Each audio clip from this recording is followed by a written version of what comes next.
오두막 이야기 128번째 시간 5분의 책 두 권 막 읽어주는 목사입니다. 일반 서적이 질문하고 신앙 서적이 대답하는 시간. 오늘 소개하는 두 책은요. 사실 어제보단 좀 한 번쯤 읽어봤거나 또 한 번쯤 들어봤을 법한 책을 소개합니다. 어저께 영지주의와 초기 그리스도교 사상을 소개했더니 뭔 얘기인지 모르겠다고. 제가 아무래도 그 분야의 전공자가 아니다 보니까 쉽게 설명하는 데에는 한계가 있는 것 같아요. 자, 오늘 한 번쯤 들어봤거나 읽어봤을 법한 책, 바로 해밍웨이의 노인과 바다라고 하는 책입니다. 제가 오래전에 이 책을 읽었을 때는 그냥 읽었던 것 같은데 역시 두 가지는 굉장히 독서에 활력을 주는 것 같아요. 첫째, 이 책에 대하여 다시 읽기 아닌가. 너무 유익하고요. 두 번째, 누군가가 이 책에 대하여 소개할 때에 그때 책을 읽을 때에 더 정독하게 되는 것 같습니다. 자, 이분에 대한 책을 너무나 잘 알고 있기 때문에 고민하다가 제가 요번에 이것을 번역하신 분의 작품 해설에 대한 글을 읽으면서 되게 좋았어요. 서강대학교 명예교수님이셨죠. 명예교수님이시죠. 김욱동 교수님이 쓴 이야기를 좀 읽어드리려고 합니다. 자, 노인과 바다 이렇게 얘기합니다. 페이지 134페이지. 이렇게 노인과 바다는 해밍웨이가 작가로서 거의 사형 선고를 받은 것과 다름없는 상황에서 나온 작품이었기에 그에게는 더욱더 각별한 의미가 있었다. 아, 쉽게 하면 이런 얘기입니다. 해밍웨이는 굉장히 젊었을 때부터 20대에 고등학교 졸업하자마자 기자로 취업하고 그리고 종군 기자로 또는 운전병으로 특별히 전쟁터에 가서 그 이야기를 쓴 책들이 많았죠. 뭐 예를 들면 어떤 것이 있을까요? 무기여 잘 있거라. 잘 있어라 또는 누구를 위해 종을 울리나 라는 것들이죠. 그래서 1차 세계대전을 배경했던 것과 그리고 스페인 내전에 참전해서 그때의 스페인 내전에 배경으로 한 책들이 그런 것이었었습니다. 근데 그 이후에 해밍웨이가 네 번의 결혼과 이혼을 통하여 자기 자신의 있는 글쓰기 작업들을 좀 중단하고 쿠바에 오랫동안 야인으로 있었던 적이 있었는데 그때 해밍웨이는 끝났다라고 한 순간 쓴 책이 바로 이 노인과 바다고 이걸로 인하여 노벨 문학상까지 타게 되었었죠. 그런 배경을 설명해주고 있어요. 그래서 특별히 이 책의 아주 재미있는 포인트는 145페이지 보면 항상 해밍웨이는 어떤 전쟁이나 내전과 같은 세계사적인 입장에 있는 일들이 일어나면 뛰어다녔었어요. 그러니까 이 1950년대 쓰여진 책인데 이때는 우리 한국 전쟁도 있었죠. 러시아의 원자폭탄 개발도 성공했던 이야기가 있죠. 메카시로 인해서 공산주의에 대한 뭐라 그럴까요? 미국의 정서가 있었죠. 이런 일들이 참 많이 있었지만 노인과 바다의 해밍웨이는 그것에 대한 세계사적인 것을 쓰지 않고 여기에 있는 교수님의 설명을 좀 이렇습니다. 145페이지. 해밍웨이는 세계사의 굵직한 획을 그은 이러한 역사적 사건에는 이렇다 할 관심을 기울이지 않은 채 주인공 산티아고의 고기잡이에만 초점을 맞춘다. 외부 세계보다는 내면 세계, 사회 문제보다는 개인 문제에 주목하기 위해서일 것이다. 이 작품을 읽을 때에 역사의 거친 맥박보다는 한 개인의 내면에서 들리는 소리의 귀를 기울여 하는 까닭이 바로 여기에 있다.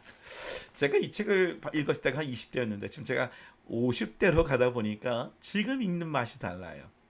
해밍웨이가 그렇게 뭐라 그럴까 신문 기사다 보니까 여기 아주 재미있는 그의 글쓰기 표현이 있는데 하드 보일드 스타일. 하드 보일드 스타일이 뭐냐면 신문 기자의 신문 기사를 쓰는 것처럼 간결하고 박진감 있는 문장을 썼던 인물이었었잖아요. 물론 여기서 그렇지만 그러나 60대 역청으로 자살할 만큼 비극적 운명의 인생. 저 같은 경우는 30년 지나서 50대 중반에 가고 있는 인생에 이때에 있는 이 노인과 바다는 역시 내면적인 것, 개인적인 것, 제 인생적인 것을 돌아보는 계기가 되는 것 같습니다. 제가 실제로 책을 읽어보면 이렇습니다. 첫 페이지가 이렇게 시작이 돼요. 페이지 9페이지. 그는 멕시코 만류에서 조각배를 타고 홀로 고기잡이하는 노인이었다. 이 산티아고를 얘기하고죠. 여든 나라가도 나흘이 지나도록 고기 한 마리 낚지 못했다.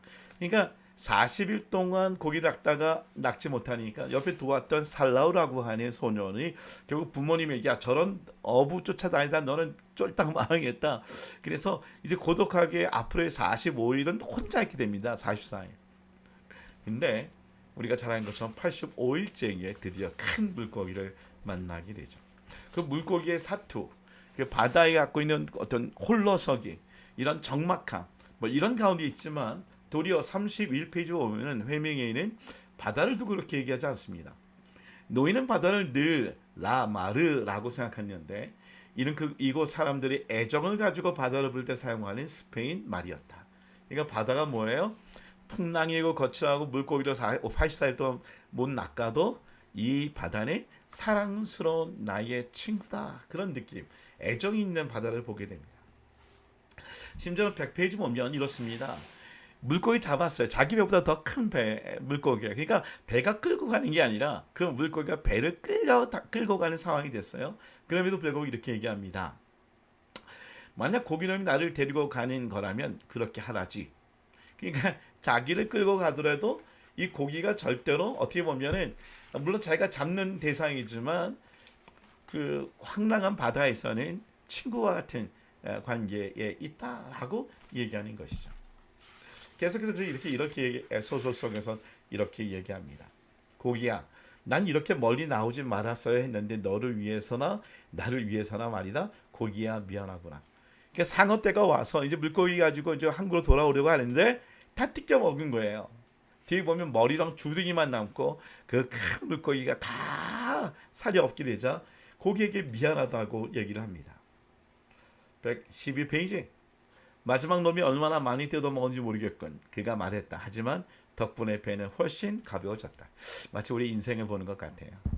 어떻게 우리가 다 포기되고 다 없어지고 사라지고 그런 상황에 놓여 있는다고 할 때에 해밍웨이는 비관적으로 생각하지 않고 이래서 오늘 배가 훨씬 가벼워졌구나. 그렇게 얘기하고 있어요.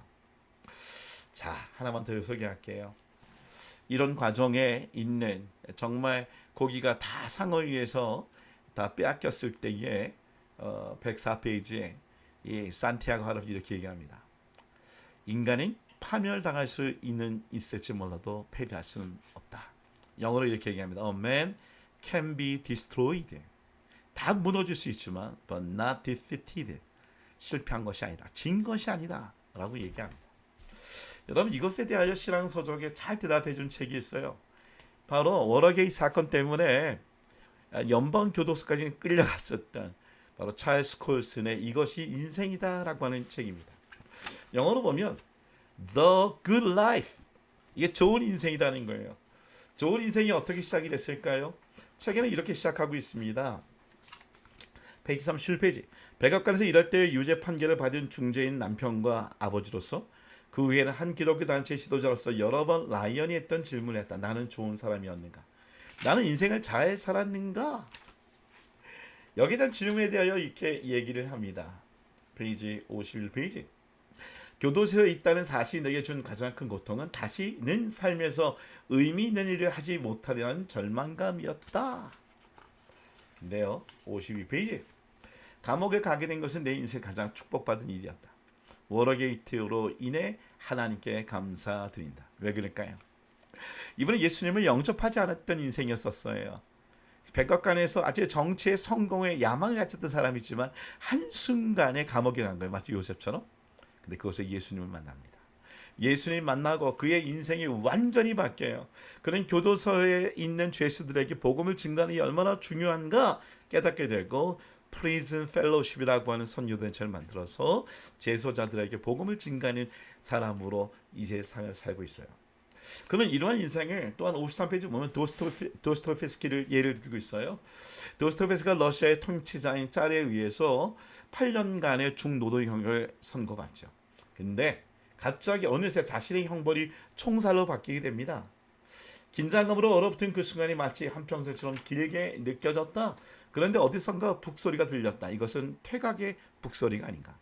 인생은 선물이다. 자기는 그 당시에 죽음에서 벗어나면서 도스토옙스키가 그 다음에 뭐 기가 막힌 얘기들을 쓰지 않습니까? 해밍웨이 이야기 하나만 더 얘기할게요. 오늘 이 해밍웨이 얘기가 갖고 김옥동 교수는 이런 얘기를 합니다. 180페이지. 해밍웨이는 작중 인물에게 이름을 붙일 때조차 될 수 있는 대로 상징성을 부여하려고 했다. 가령 주인공 산티아고의 이름은 예수 그리스도의 12제자 중 한 사람인 성 야고보를 스페인어로 표기한 것이다.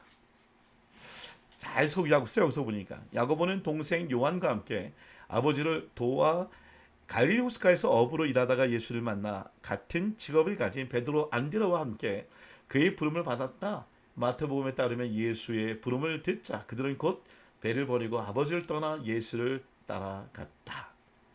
스페인과 과테말라와 니카라과의 수호 성인이기도 하다. 적어도 고기를 낚는 어부란 점에서 산티아고와 야고보는 같다. 정말 이분이 갖고 있는 작품에 제일 맞다고 하면 정말 해밍웨이와 그리고 여기 찰스 교수는 얘기하고 있는 이것은 인생이다라는 책과 그리고 예수님의 제자 야고보는 상관성이 있습니다. 야고보가 누구입니까? 야고보는 어부였어요. 예수님의 부활 사건 이후에 그는 내려오기를 스페인에 가서 복음을 증거한 제자라고 얘기합니다. 바울이 그 땅끝이라고 한 그곳에 복음을 증거하는 사람이에요. 그 배의 전도 여행을 많이 하도록 그래 상징하는 것이 뭐냐면 조개였어요. 조개. 특별히 또 한 가지. 그는 우리의 아들이라고 별명을 받은 만큼 강직한 사람이었죠. 그래서 12제자 중에 처음으로 순교한 제자로 성경에 기록되어 있습니다. 산티아고, 야고보, 스페인의 내전에 참석했던 해밍웨이가 그것까지 의도했는지 모르지만 저는 이렇게 얘기하고 싶어요. 아까 영어로 했던 것이 기억이 나네요. 뭐라고 얘기했었죠? 네, 이렇게 얘기하고 있죠. 야고보는 비록 순교했어. A man can be destroyed. 파멸되었는지 모르지만 그는 but not defeated. 예수님의 제자로 증거자로 결코 실패한 인물이 아닙니다. 오늘 우리 인생을 살다 보면 어려운 인생이 많겠지만 the good life. 우리 인생에 감옥에 떨어진 것 같고 바다에 혼자 있는 것 같고 물고기가 빼앗기고 배가 가벼워지는 상황이 되는지 모르지만 그것이 우리 인생의 선물일 수 있습니다. 왜요? 우리는 예수 그리스도의 다시 그분이 갖고 있는 가치와 그분이 함께하는 것, 그분의 구원, 오늘 이것을 깨달을 수 있는 기회이기 때문에 그렇습니다.